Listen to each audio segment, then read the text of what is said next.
Hi there, this is Victor and welcome to my channel Vic5. So we finally finished the upgrade to this room after 2.5 days. It's about 3:30 in the afternoon and it's nice to feel finished. So let me show you the results. Okay, there's the floor and the baseboards are in.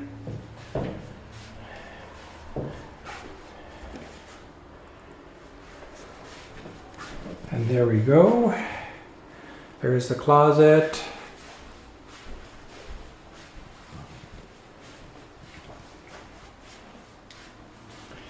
And behind the door. And there we are again in the front. So anyway, so one of the things we did in terms of the baseboards is we did a 45-degree angle to join two pieces together. Let me show you. Over here, as you can see, there it is.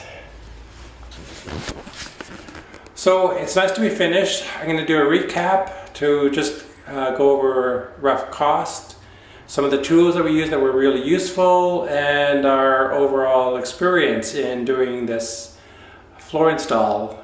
Okay, so have a great day and see you in my next episode. Okay, bye.